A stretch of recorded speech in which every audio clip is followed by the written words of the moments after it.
The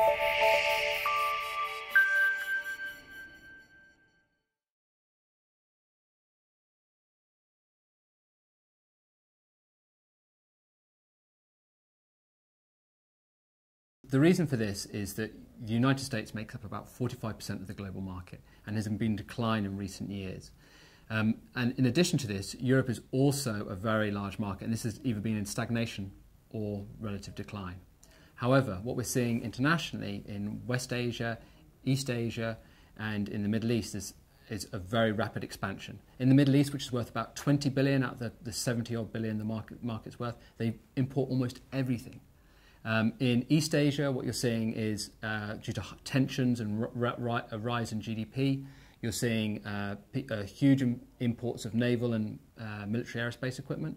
And if we look at West Asia with India and Afghanistan in particular, Afghanistan is re-equipping its military so the Americans can withdraw, which a huge amount of equipment to spend on helicopters, ground attack aircraft. And whilst in India, bureaucratic problems have meant they're having to import large amounts of military, aerospace and naval equipment.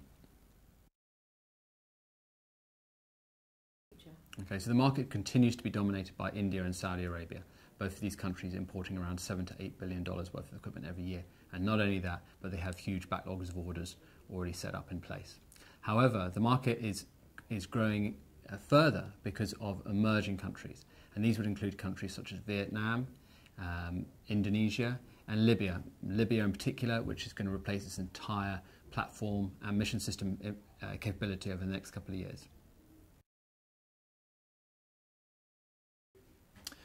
I think the key change we've seen in the last year is the growth of South Korea in terms of its exports, not only regionally but internationally. South Korea is set to overtake China by 2015 now in terms of its exports. Indeed, South Korea will be the largest exporter to Indonesia by that time frame.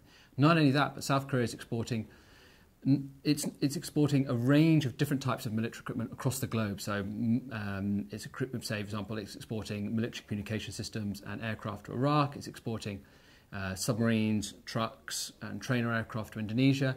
What we have seen this year is the UK move ahead of Germany. Now, we do not expect this to continue in the long term.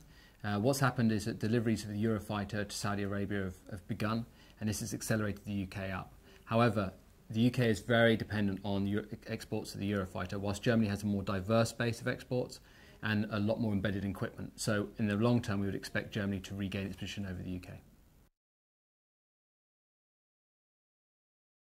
Vehicle markets are falling for two reasons. Firstly, there is a lower requirement for heavily armoured vehicles globally. Secondly, countries want to do local assembly rather than import vehicles for political and employment reasons.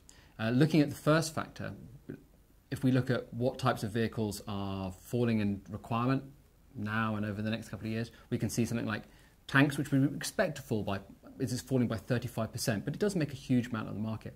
But vehicles like armoured personnel carriers or infantry fighting vehicles, which make up a substantial value of the market, are going to fall by 10%, and logistics support vehicles are going to fall by something like 51% over the next couple of years. So you're seeing a decline from 10 billion to 7 billion over the years, and this is really going to affect some of the players who supply at the low end of the market. Now, whilst vehicle markets are falling, if we look at the mission systems associated with vehicles, primarily electro-optics and command and control, what we're seeing is this is increasing. And this is increasing from 6 billion to about 7 billion over the time frame. And the primary reason for that is that mission systems are getting more complex. People can't final assembly at home, so they will final assembly the vehicle and then buy in the mission system and then bolt it on. And the second reason is what we're seeing is a move away from armour to active protection systems. So rather than spend a huge amount of money on armour, an active protection system probably guarantees you more security against various threats.